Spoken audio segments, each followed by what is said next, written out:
Assalamualaikum warahmatullahi wabarakatuh. Alhamdulillahirabbil alamin. Allahumma shalli ala sayyidina Muhammad wa ala ali sayyidina Muhammad. Berjumpa lagi dengan channel kami Ma'rifatullah, channel yang insyaallah banyak berbagi tentang ilmu mengenal Allah. Yang mana di dalam ilmu mengenal Allah pastilah terkait dengan ilmu syariat atau peraturan atau hukum-hukum halal dan haram.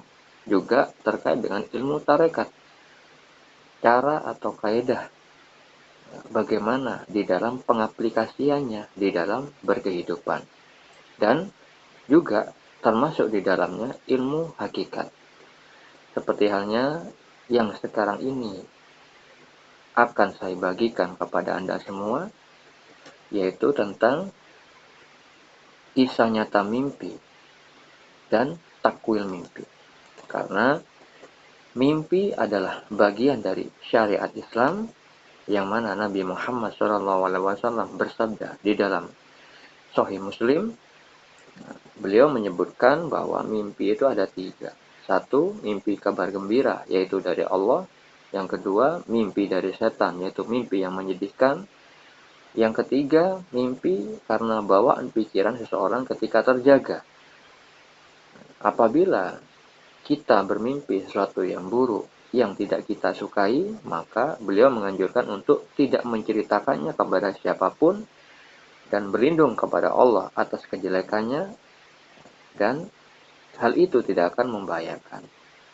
Karena yang perlu dicari takwilnya atau dicari maknanya hanyalah mimpi petunjuk dari Allah, mimpi kabar gembira, agar kita mengetahui pesan yang tersirat ataupun tersurat di dalam mimpi yang Allah datangkan kepada kita.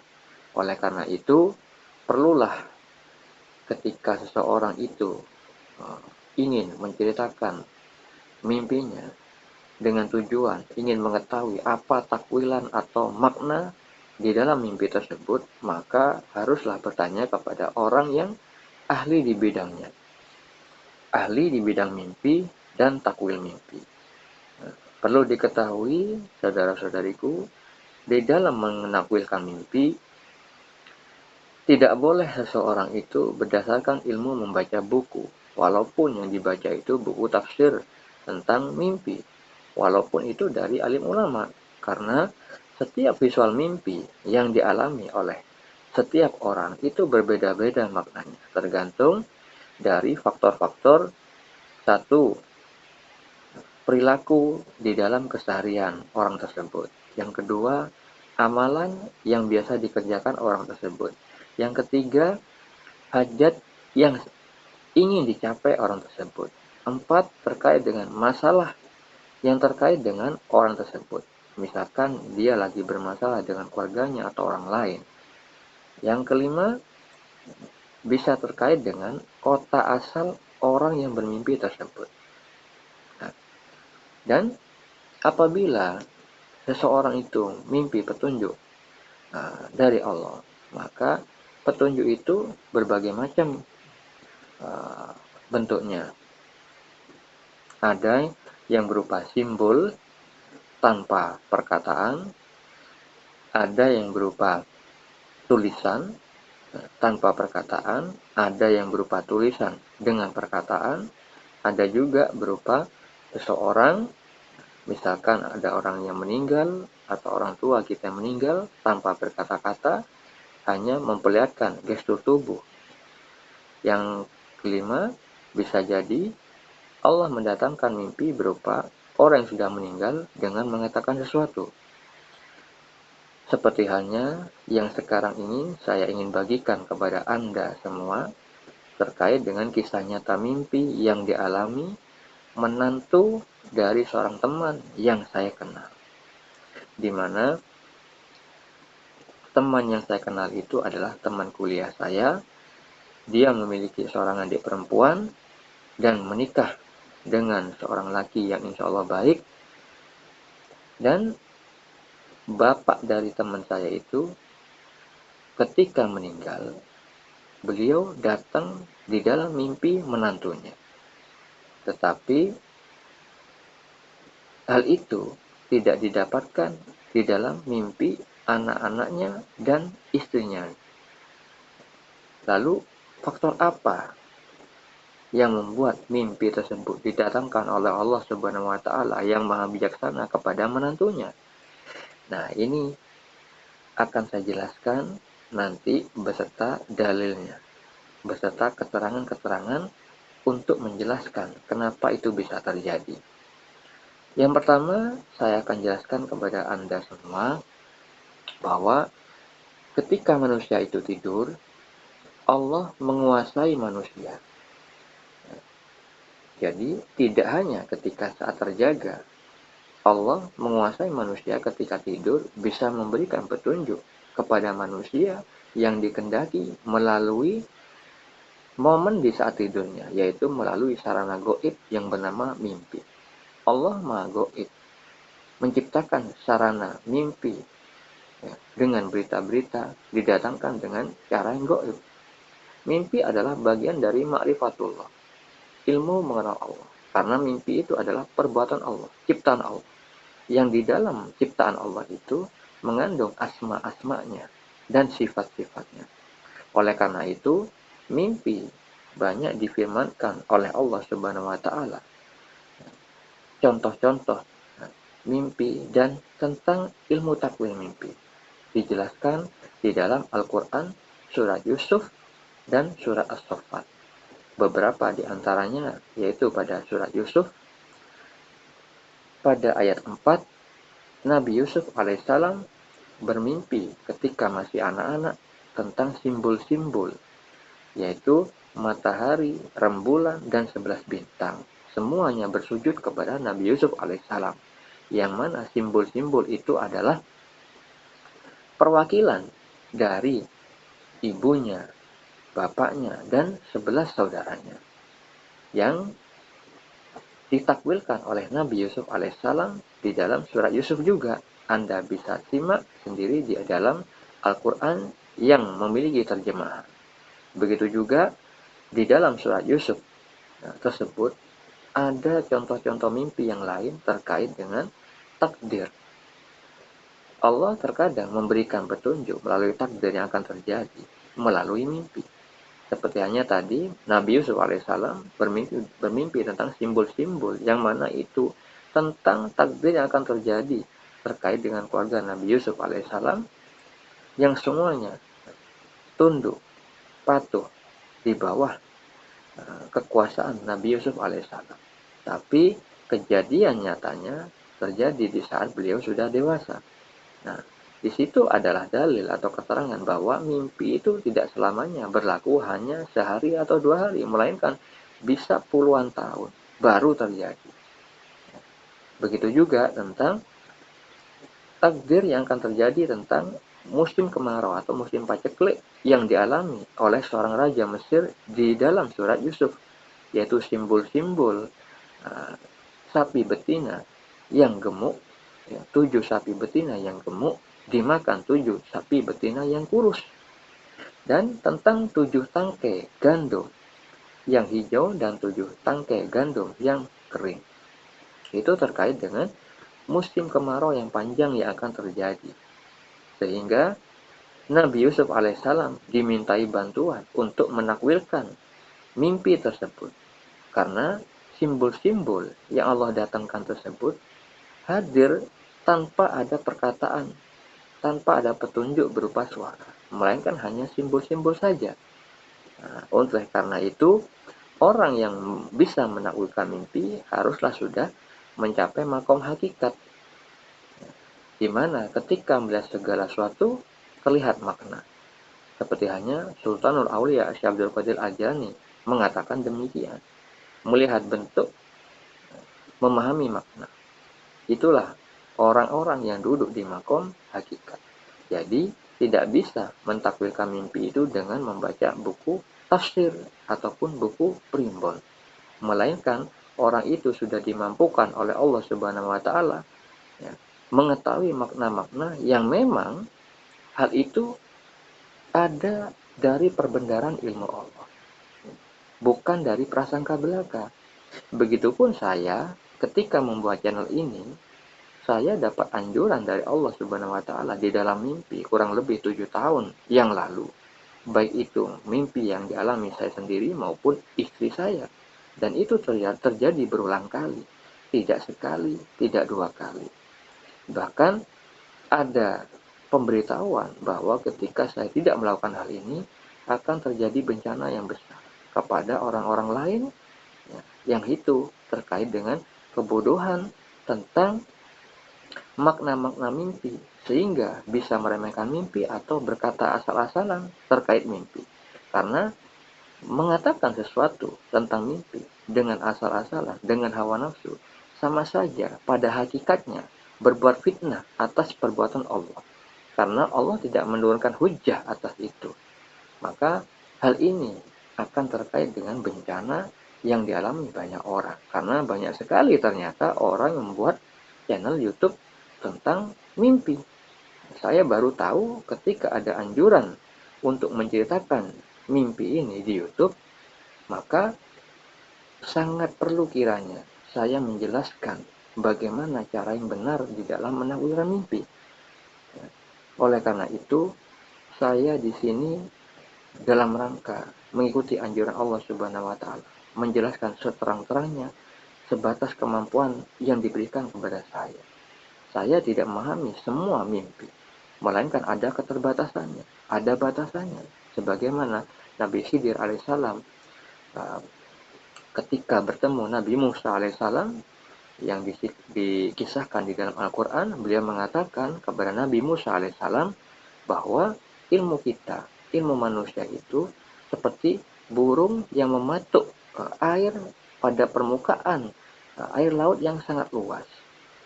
Air yang diambil oleh paruh burung itu adalah ilmu yang diberikan oleh Allah Subhanahu wa taala kepada manusia. Sangat sedikit sekali. Sedangkan samudra yang tak berbatas itu adalah gambaran dari ilmu Allah yang tidak memiliki batas, yang sangat luas. Dan Nabi Khidir alaihissalam juga mengatakan kepada Nabi Musa alaihissalam, "Aku memiliki ilmu Allah yang mana kamu tidak mengetahuinya, dan kamu pun memiliki ilmu Allah yang mana aku tidak mengetahuinya." Maka saya juga mengatakan sebagai hamba yang fakir ilmu, walaupun dapat anjuran untuk menciptakan mimpi, tidak semua mimpi saya bisa pahami. Ada keterbatasan. Saya mengatakan penakwilannya kalau saya mengetahui. Tetapi kalau tidak, maka saya akan mengatakan saya tidak tahu. Karena mengatakan tidak tahu itu adalah bagian dari ilmu. Oleh karena itu, sekarang saya akan memberi penjelasan kenapa manusia itu bermimpi. Lalu visual mimpi mertua, visual mimpi menantu yang terkait dengan mertuanya yang sudah wafat seperti apa, dan takwilnya bagaimana, dalilnya seperti apa, hikmahnya seperti apa. Oleh karena itu, simak video ini hingga selesai agar bisa memahami keseluruhan maknanya. Allah Subhanahu wa taala berfirman bahwa kita di saat tidur ada penguasaan terhadap diri kita. Itu adalah tanda-tanda kebesaran dari Allah Subhanahu wa taala. Di mana Allah Subhanahu wa taala berfirman di dalam surat Ar-Rum ayat 23, "Dan di antara tanda-tanda kebesarannya ialah tidurmu pada waktu malam dan siang hari." Nah, itu benar-benar terdapat tanda-tanda bagi kaum yang mendengarkan.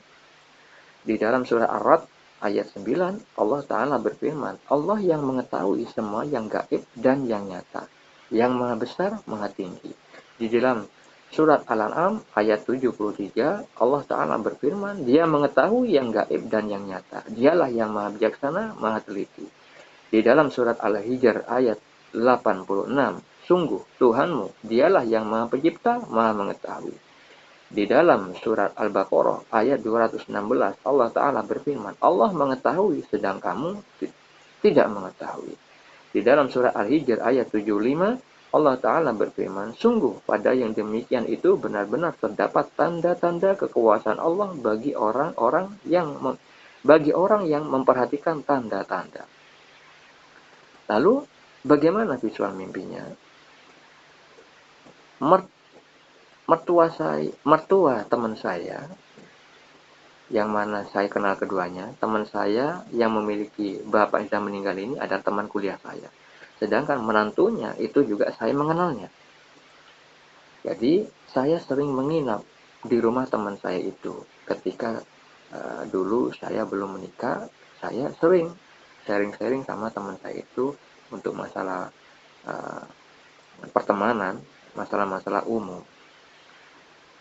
Suatu saat ketika orang tuanya meninggal,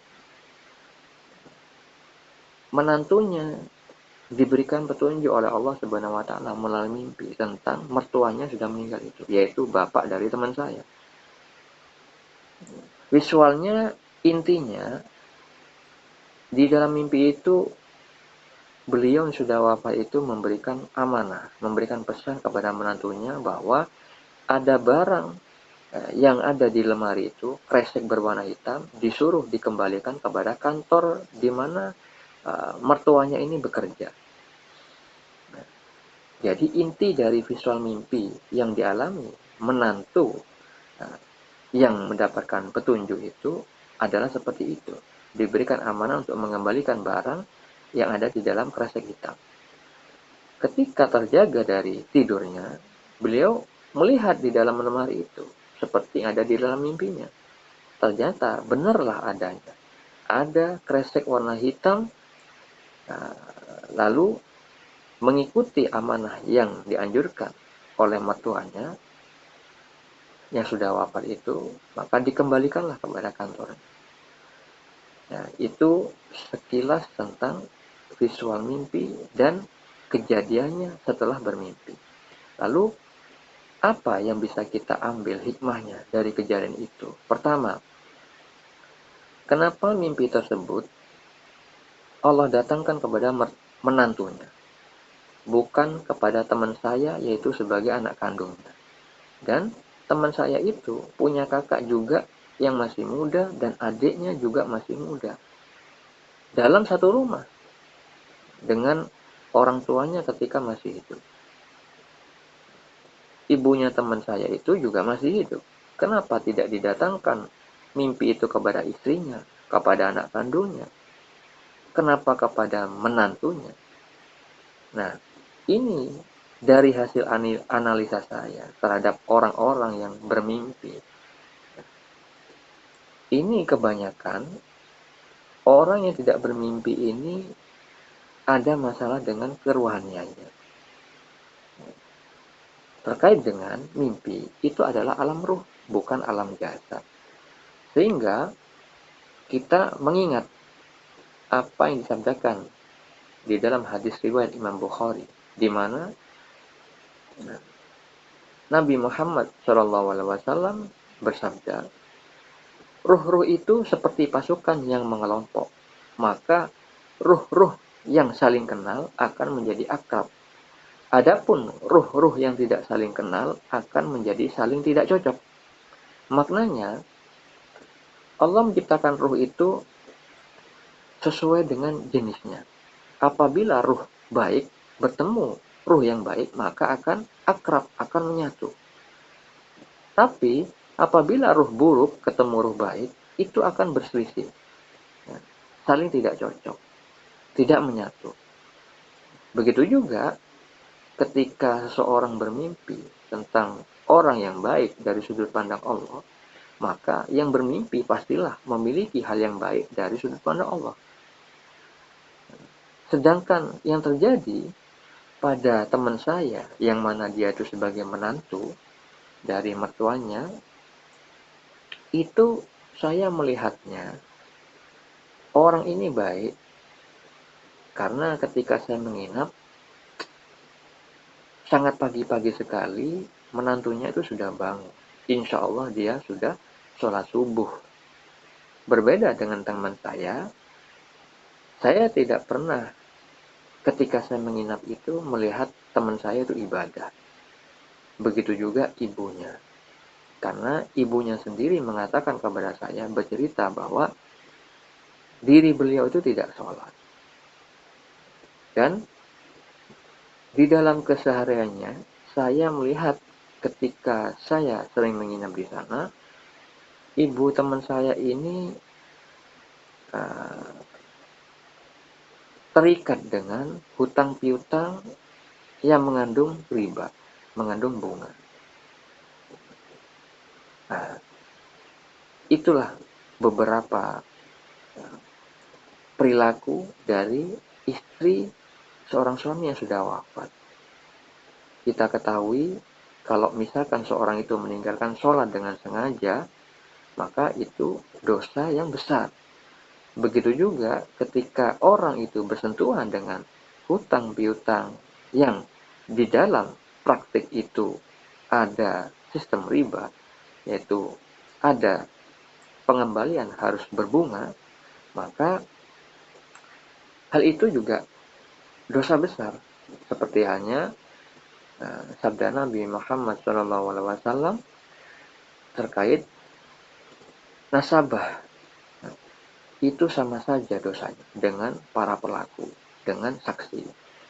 Di dalam riwayat Jabir radhiyallahu anhu, Imam Muslim rahimahullah berkata bahwa Rasulullah SAW ini telah melaknat pemakan riba, yang memberi riba, penulisnya, dan dua saksinya. Dan beliau bersabda, mereka semua sama. Jadi orang yang melakukan praktik riba, pemilik banknya atau koperasinya misalkan, lalu saksinya juga, penulisnya juga, dan nasabahnya juga, itu semua sama. Karena apa? Kok dikatakan semua sama? Karena terkait dengan firman Allah di dalam surat Al-Maidah ayat 2. Allah Ta'ala berfirman, dan jangan tolong-menolong dalam berbuat dosa dan pelanggaran, dan bertakwalah kamu kepada Allah. Sesungguhnya Allah amat berat siksanya. Karena ibu teman saya itu sebagai nasabah, maka pada hakikatnya beliau telah tolong-menolong dalam berjalannya praktik riba tersebut. Nah, itu dari sisi ibunya. Sedangkan teman saya, seperti tadi yang saya katakan, saya ketika menginap di sana tidak melihat teman saya itu beribadah. Nah, lalu adiknya yang perempuan, ibunya sendiri berkata kepada saya bahwa adiknya atau anaknya yang perempuan itu kepada ibunya itu kikir, perhitungan. Padahal dari mulai kecil hingga dewasa ibunya yang menafkahinya. Tapi ketika dia sudah bekerja, hitung-hitungan masalah materi dengan ibunya. Nah, perilaku seperti ini yang saya lihat di dalam keluarga teman saya. Bahkan kakaknya pun saya juga tidak pernah melihat kakaknya sholat. Oleh karena itu, saya mengetahui kenapa Allah memberikan mimpi itu kepada menantunya. Karena yang saya lihat itu menantunya yang saya lihat lebih baik dari mereka semua. Kenapa saya katakan begitu? Karena terkait dengan hadis ruh tadi. Seseorang yang lain yang bermimpi tentang orang tuanya yang sudah meninggal. Yang video sebelumnya sudah saya sharing kepada Anda. Seorang laki-laki, seorang anak memiliki bapak yang masih hidup. Tapi diberi mimpi oleh Allah Subhanahu wa taala. Visual ibunya yang sudah meninggal itu wajahnya menyeramkan dan ibunya yang sudah wafat itu mengatakan di dalam mimpinya ingin ikut anaknya. Nah, anaknya ini mengatakan kepada saya bahwa ketika beliau bermimpi tidak lagi mengangankan, tidak lagi berpikir tentang ibunya. Maka saya tanyakan, apa amalan kamu di dalam keseharian? Beliau mengatakan tidak ada amalan istimewa. Melainkan ketika tidur, beliau terkadang membaca amalan surat-surat tertentu yang memang dikhususkan untuk ketika mau tidur. Tapi tidak selalu beliau baca. Dan kesehariannya, di saat ngepel, di saat nyapu, pokoknya di dalam beraktivitas, seringkali beliau berzikir, baik itu mengucapkan kalimat thayyibah, ataupun beristighfar, ataupun bersolawat. Nah, bisa dikatakan beliau itu baik dari sudut pandang Allah, karena istiqomah di dalam melakukan perbuatan baik, selalu berzikir, selalu mengingat Allah dalam setiap kesempatan. Akhirnya didatangkan mimpi itu kepada diri anaknya ini, dan ibunya mengatakan bahwa bapaknya itu sudah meninggal. Padahal di dalam kehidupan nyata, bapaknya masih hidup. Nah, itu adalah gambaran kenapa saya katakan bahwa mimpi itu didatangkan kepada orang yang baik hatinya. Nah, dari sudut pandang Allah. Ketika mimpi itu didatangkan kepada anaknya yang menurut Allah itu anak itu baik, maka ibunya visual mimpinya, beliau mengatakan ingin ikut kamu. Maknanya ingin didoakan karena ibunya yang sudah wafat itu mengetahui perihal anaknya, perihal amalnya anaknya ketika masih hidup. Jadi orang meninggal itu diberitahukan amal baik maupun amal buruk, ya, tentang keluarga atau sanak famili, ya, yang masih hidup. Begitu juga suaminya yang di dalam kehidupan sehari-harinya tidak berzikir kepada Allah, lalai, sering lupa kepada Allah. Akhirnya di dalam mimpi itu ibunya mengatakan bapaknya sudah meninggal, karena terkait dengan hadis Nabi, perbedaan orang berzikir dengan yang tidak berzikir itu adalah seperti orang hidup dan orang yang mati. Secara syariat, bapak suaminya atau bapaknya seorang laki-laki ini masih hidup, tapi secara hakikat dari sudut pandang Allah dia dianggap mati, tidak memiliki nilai, karena seringkali lalai kepada Allah Subhanahu wa taala.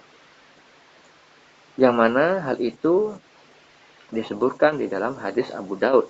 Nah, yaitu dalil tentang orang yang sudah meninggal mengetahui amal baik dan amal buruk yang dilakukan orang masih hidup.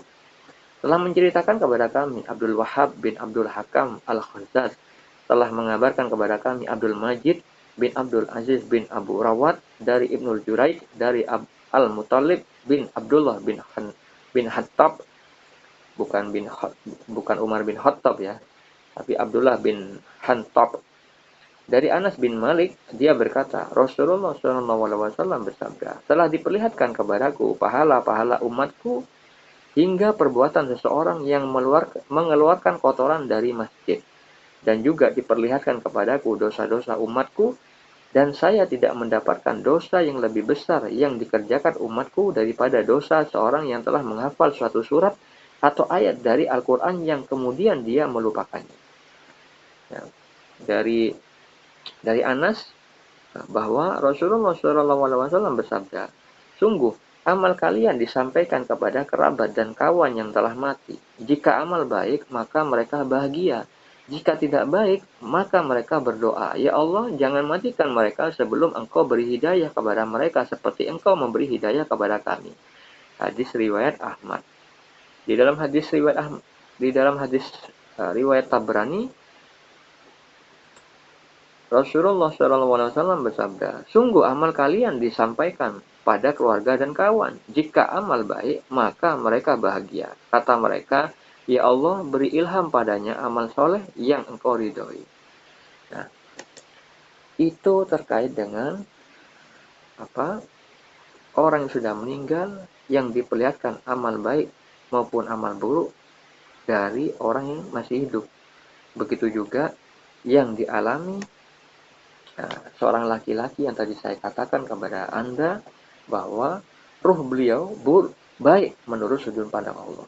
Sehingga ibunya yang sudah wafat yang terlihat buruk visualnya di dalam mimpi itu, berarti ibunya ini dalam keadaan tidak baik ya, dari sudut pandang Allah. Sehingga didatangkan kepada anak laki-lakinya yang dikenal soleh oleh Allah Subhanahu wa taala.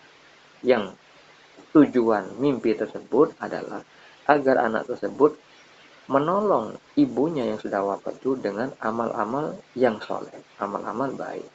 Begitu juga di dalam mimpi itu ada maksud dari Allah agar mengingatkan bapaknya untuk beribadah kepada Allah Subhanahu wa taala, agar terlihat dari sudut pandang Allah itu bukan lagi sebagai orang yang mati.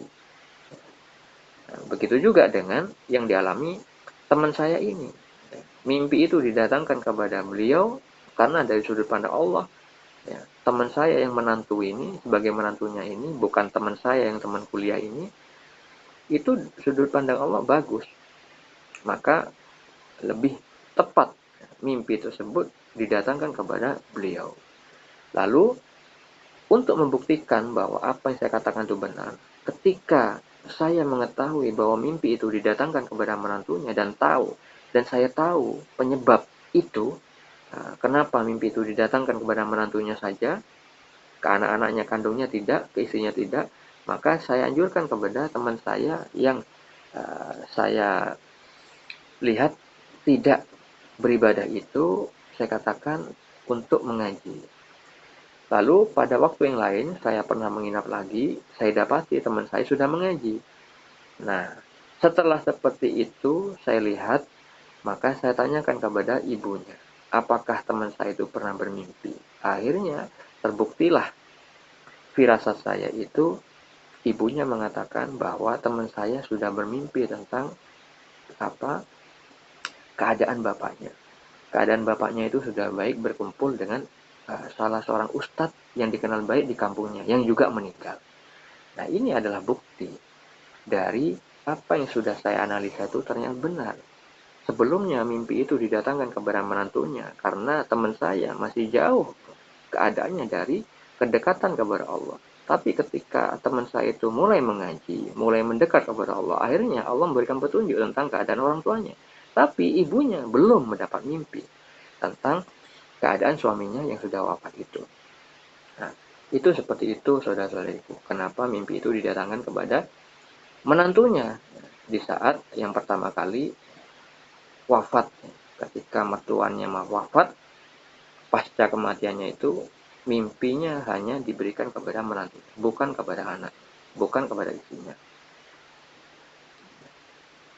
Lalu hikmah yang lain terkait dengan mimpi tersebut, tidak semuanya orang yang jauh kepada Allah secara lahir, artinya kalau ada seorang yang tidak taat secara lahir, sering meninggalkan ibadah lahiriah, tidak selamanya tidak mendapatkan mimpi. Karena seseorang yang seringkali bermaksiat secara lahir, apabila batinnya baik, batinnya tahu kehinaannya, tahu kesalahannya, dan merasa dirinya itu jauh dari Allah, dan ingin dekat kepada Allah, maka hal seperti ini tetap dari sudut pandang Allah adalah kebaikan. Karena hal itu dikatakan oleh Allah Subhanahu wa taala kepada Sultanul Aulia Syekh Abdul Qadir Al-Jailani dalam kitab Risalah Ghausiyah, di mana Allah Ta'ala mengatakan kepada beliau Sultanul Aulia, wahai penolong agung. Penolong agung ini adalah sebutan dari Allah Subhanahu wa taala kepada Sultanul Aulia. Wahai penolong agung, tak seorang pun dari ahli maksiat yang jauh dariku, dan tak seorang pun dari ahli ketaatan yang dekat dariku. Nah, makna dari kalimat ini adalah ahli maksiat itu dekat kepada Allah. Selama ahli maksiat tersebut hatinya tahu kehinaannya, tahu kekurangannya, dan dia ingin memperbaiki dirinya. Dia ingin bertaubat kepada Allah, ingin meraih rahmat atau pertolongan dari Allah, ingin meraih ampunan dari Allah. Maka hal itu dekat kepada Allah, dekat dengan rahmat, dekat dengan peluang rahmat dari Allah. Berbeda dengan perkataan Allah tentang ahli ketaatan. Allah mengatakan, tak seorang pun dari ahli ketaatan yang dekat dariku. Maknanya, taat secara lahir, tapi hatinya merasa lebih baik daripada orang lain. Nah, ini juga jauh dari Allah. Walaupun secara lahiriah orang itu sholat. Walaupun secara lahiriah orang itu dermawan. Secara lahiriah orang itu alim. Secara lahiriah orang itu beribadah di masjid. Karena saya juga mengenal orang yang seringkali sholat di masjid tapi tidak pernah bermimpi tentang istrinya yang sudah wafat. Tapi mimpi itu didatangkan kepada anaknya. Nah, ini insya Allah terkait dengan batinnya yang merasa lebih baik karena ketaatannya.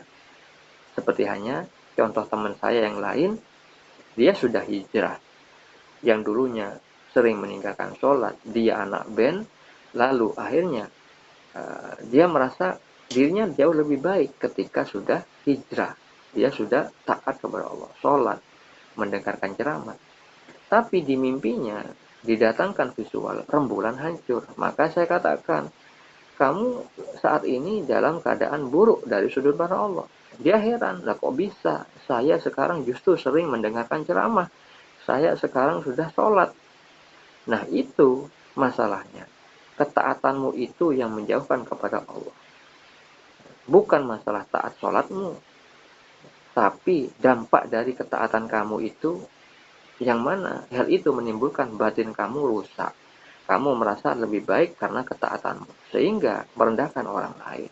Akhirnya dia mengakui, oh iya, setelah saya hijrah, saya ingin memamerkan kepada teman-teman saya. Nah, akhirnya benar apa yang saya maknai, saya takwilkan tentang mimpi yang dia alami, rembulan hancur. Karena rembulan itu kemuliaan. Ketika seorang itu bermimpi tentang rembulan hancur, walaupun dia taat, itu adalah buruk dari sudut pandang Allah. Nah, ini terkait dengan perkataan Allah yang tadi saya sampaikan, yaitu tak seorang pun dari ahli ketaatan yang dekat dariku. Ya, karena apa? Taat secara lahir tapi batinnya rusak. Sebagaimana iblis ketika disuruh bersujud kepada Nabi Adam oleh Allah Subhanahu wa taala, iblis menolak karena merasa lebih baik. Nah, di dalam perkataan Allah yang lain kepada Sultan Ali Syabdul Qadir Al-Jilani, Allah Ta'ala berkata, wahai penolong agung, bila seseorang dekat kepadaku, maka ia adalah dari kalangan maksiat, karena ia merasa memiliki kekurangan dan penyesalan. Nah, ini yang tadi saya katakan. Orang ahli maksiat, maksudnya maksiat secara lahir, tapi batinnya merasa memiliki kekurangan, merasa memiliki dosa, merasa memiliki penyesalan, maka hal itu dekat kepada Allah, dekat dengan peluang mendapat rahmat atau pertolongan dari Allah. Itu seperti itu makna dari perkataan Allah yang barusan ini yang saya bacakan. Lalu kalimat berikutnya, wahai penolong agung, merasa memiliki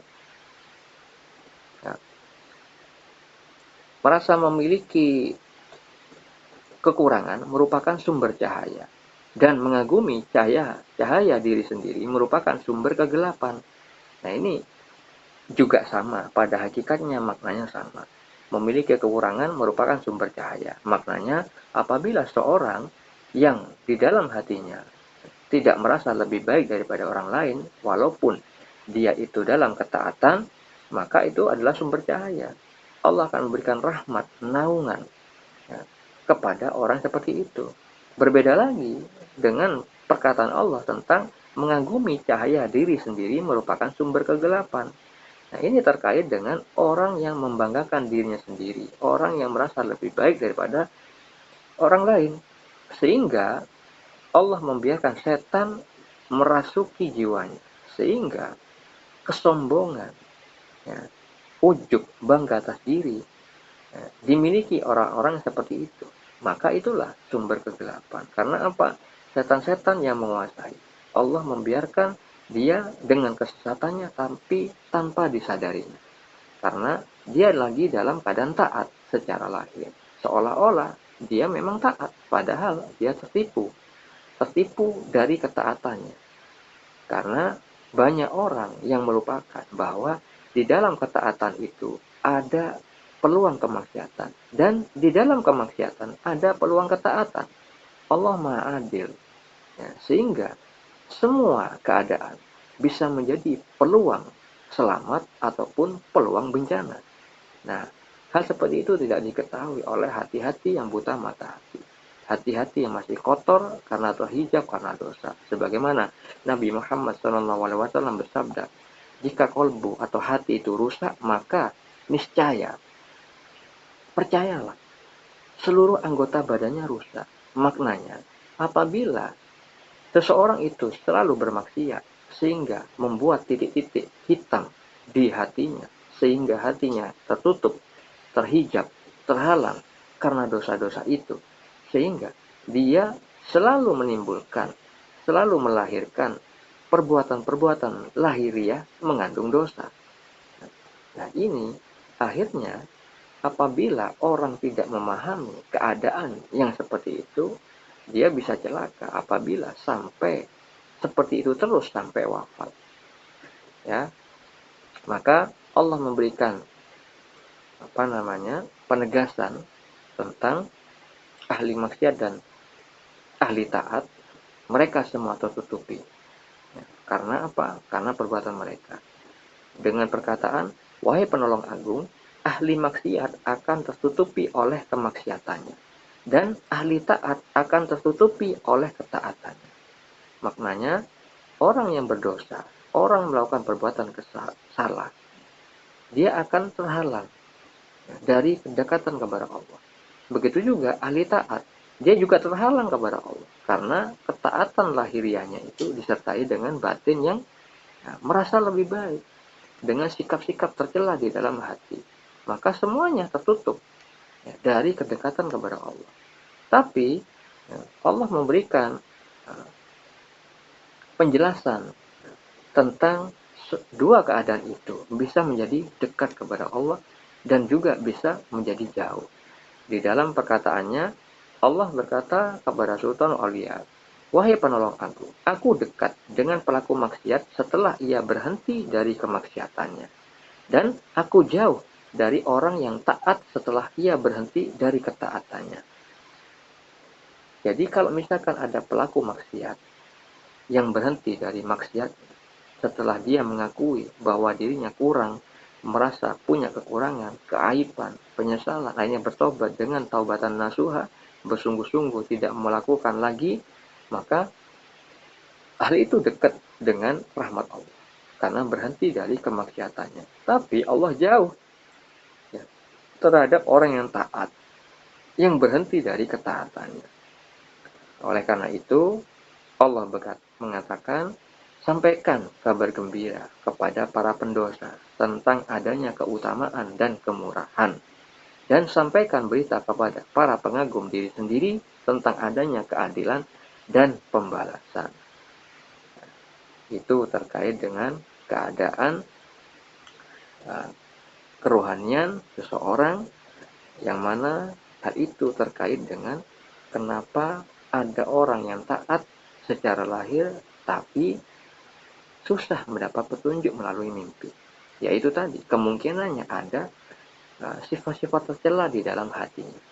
Tetapi ada orang ahli maksiat secara lahir bisa dapat petunjuk dari Allah. Karena apa? Di dalam hatinya terdapat ketaatan, yaitu merasa kekurangannya, kehinaannya. Tetapi ada juga ahli maksiat yang memang tidak memperoleh petunjuk melalui mimpi. Karena apa? Perbuatan maksiatnya secara lahir itu juga disertai maksiat di dalam hati. Apa? Tidak mengetahui bahwa dirinya lagi dalam kubangan dosa. Dia tidak mengetahui bahwa dirinya jauh dari Allah. Dia tidak menyadari kesalahan-kesalahannya. Nah, ini lebih berbahaya lagi. Ahli maksiat tapi tidak disertai dengan kehinaan atas maksiat yang sering dilakukannya. Nah, oleh karena itu, saudara-saudariku, waspadalah terhadap kotornya hati kita. Makanya Allah berfirman bahwa merugilah orang-orang yang mengotori hati. Dan beruntunglah orang-orang yang suka menyucikan jiwa. Yang sering berbuat kebaikan, yang mana perbuatan perbaikan itu akan menghapuskan dosa-dosa kita. Hikmahnya dari mimpi yang dialami seorang menantu tersebut, selain yang tadi saya sebutkan, adalah kenapa sih mertuanya itu memberikan pesan untuk mengembalikan barang yang ada di lemarinya itu untuk dikembalikan. Karena orang yang sudah meninggal itu pastilah diperlihatkan dia akan berakhir di mana, di surga atau neraka. Sebagaimana yang disabdakan oleh Nabi kita, Nabi Muhammad SAW di dalam hadis riwayat Bukhari dan Tirmizi, barang siapa ada padanya perbuatan zolim kepada saudaranya menyangkut kehormatan atau apapun, maka hendaklah ia segera meminta kehalalan atas perbuatan zolim yang dia lakukan hari itu juga, sebelum tidak ada dinar dan tidak ada dirham, yaitu pada hari kiamat, di mana harta benda tidak ada gunanya. Jika ada baginya amal saleh, maka diambillah pahalanya sesuai dengan kadar kezalimannya. Jika sudah tidak ada amal kebaikan, maka diambillah dari dosa-dosanya orang-orang yang dizolimi, lalu dosa itu dibebankan kepadanya. Maknanya saya perjelas bahwa ketika seorang itu memiliki kesalahan kepada orang lain, Allah tidak memberikan ampunan kepada orang yang berbuat salah itu, kepada orang yang telah berbuat zalim kepada orang lain itu, kecuali dia sudah meminta halal, artinya dia sudah meminta maaf dan dimaafkan oleh orang yang dia zalimi. Sebab kalau tidak, dia masih punya tanggungan dosa. Ketika dia sudah wafat, memiliki tanggungan dosa tersebut, maka perbuatan zolim yang dilakukan di saat dia masih hidup akan dikurangi pahalanya. Pahala dia sewaktu masih hidup diberikan kepada orang yang didolimi sebesar kesalahan atau kezoliman yang dia perbuat.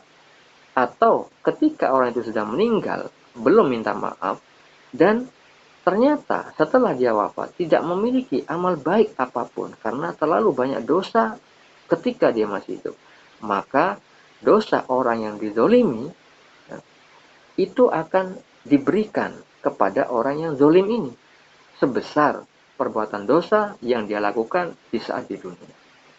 Jadi tidak ada kerugian bagi orang-orang yang dizolimi dari sudut pandang Islam, karena kita mempunyai Tuhan yang Maha Adil. Penghakiman nanti di hari kiamat tidak ada lagi yang dirugikan walaupun sebiji zarrah, walaupun sekecil biji atom yang sangat kecil. Oleh karena itu, ketika orang tua teman saya ini meninggal, pastilah diperlihatkan surga dan atau nerakanya. Ketika dia masih ada ganjalan-ganjalan masalah di muka bumi, ketika beliau belum selesai menyelesaikan ketika beliau masih hidup, maka pastilah beliau harus menyelesaikannya. Oleh karena itu, Allah memberikan kesempatan, Allah Maha Bijaksana memberikan kesempatan mendatangkan mimpi itu sebagai sarana untuk membantu orang yang sudah wafat ini. Karena hal ini terkait dengan firman Allah Subhanahu wa taala. Untuk menghindarkan keluarga kita dari api neraka. Di mana disebutkan di dalam surah At-Tahrim ayat 6. Allah Ta'ala berfirman, "Wahai orang-orang yang beriman, peliharalah dirimu dan keluargamu dari api neraka yang bahan bakarnya adalah manusia dan batu. Penjaganya malaikat-malaikat yang kasar dan keras yang tidak durhaka kepada Allah terhadap apa yang Dia perintahkan kepada mereka dan selalu mengerjakan apa yang diperintahkan." Nah, terkait barang yang ada di lemarinya itu, kalau bukan hak orang tua yang sudah wafat maupun keluarga yang ditinggalkannya, maka dia wajib mengembalikan. Karena terkait firman Allah di dalam surah Al-Baqarah ayat 188. Allah Ta'ala berfirman, "Dan janganlah kamu makan harta di antara kamu dengan jalan yang batil." Di dalam surah An-Nisa ayat 29 Allah Ta'ala berfirman, "Wahai orang-orang yang beriman, janganlah kamu saling memakan harta sesamamu dengan jalan yang batil." Atau jalan yang tidak benar, jalan yang diharamkan. Oleh karena itu, kita harus berhati-hati terhadap orang lain. Karena apabila kita bermasalah dengan orang lain, itu lebih susah mengembalikan kepada keadaan yang semula daripada kita hanya bermasalah dengan Allah. Tentunya kita tidak boleh kita meremehkan dosa-dosa kita kepada Allah. Walaupun Allah kita Maha Pengampun, Maha Bijaksana, Maha Penyayang, selama hati kita tidak menyembelihkan Allah dan kita terjerumus kepada maksiat yang memang sudah diikhtiarkan untuk dihindari, kita tidak boleh putus asa di dalam minta pengampunan kepadanya. Karena berputus asa dalam sudut pandang Islam adalah haram, dilarang. Karena Allah Maha Pemberi pengampunan, Maha Pemberi taubat. Kita tidak boleh berputus asa. Karena sikap berputus asa adalah sifat-sifat orang yang kafir, orang-orang yang ingkar kepada Allah. Itulah kisah nyata mimpi yang dialami mertua teman saya, yang dialami menantu teman saya, yang mana di dalam mimpi itu adalah mertuanya yang memberikan amanah untuk mengambil barang milik orang lain yang berada di dalam lemarinya. Semoga kita semua mendapatkan pelajaran dari kisah tersebut, karena percuma apabila kita belajar tentang suatu ilmu ketika kita tidak mengambil hikmahnya dan mengamalkannya di dalam kehidupan kita. Maka apa gunanya kita belajar suatu ilmu? Apa gunanya kita mendengarkan satu kisah nyata seperti ini? Oleh karena itu, mari kita jadikan apa yang kita lihat, apa yang kita dengar menjadi sarana beribadah kepada Allah Subhanahu wa Ta'ala, agar kita menjadi orang yang ganjil di hadapan Allah yang Maha Ganjil. Tentunya ganjil di dalam ketaatan, di dalam kebaikan. Semoga kita semua selalu dinaungi dengan petunjuk yang lurus, selalu dinaungi dengan rahmatnya, pengampunannya, taufik beserta hidayahnya di dalam kebaikan, hingga kita wafat nanti. Itu saja yang saya sampaikan. Assalamualaikum warahmatullahi wabarakatuh.